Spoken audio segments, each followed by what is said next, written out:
Ja sam Silvija Celjak, imam 28 godina. Vlasnica sam novoosnovanog poduzeća Ethereal d.o.o. osnovanog krajem 2016. godine. Bavimo se proizvodnjom dječjeg tekstila, no imamo puno veće planove u budućnosti. Studirala sam na Tekstilno-tehnološkom fakultetu u Zagrebu, modni dizajn i tehnologiju. Od uvijek sam željela osnovati svoje poduzeće. Ideju sam dobila prije više od 3 godine. Moj je cilj bio ponuditi tržištu malo drugačije proizvode.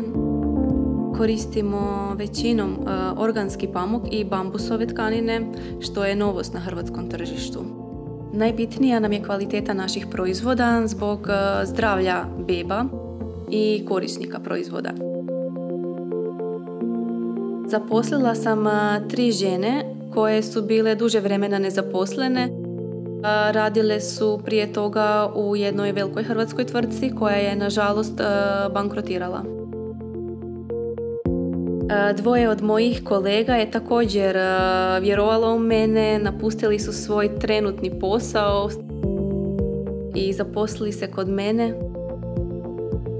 U budućnosti želimo proširiti naše poslovanje, otvoriti internet trgovinu za cijelu Europsku uniju. Također želimo plasirati naše proizvode putem veleprodaje u ostale dućane te proširiti proizvodni asortiman. U slobodno vrijeme volim slikati, crtati i čitati knjige, naročito poeziju. Ponekad inspiracija dolazi od same tkanine, ona priča neku svoju priču. Puno puta uzmemo samo škare i krenemo rezati.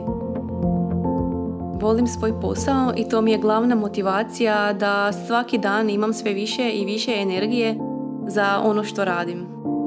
Ostalim ljudima koji žele također pokrenuti vlastiti posao, želim poručiti: nikad nemojte odustati od svojih snova, morate biti uporni i boriti se za ono što želite.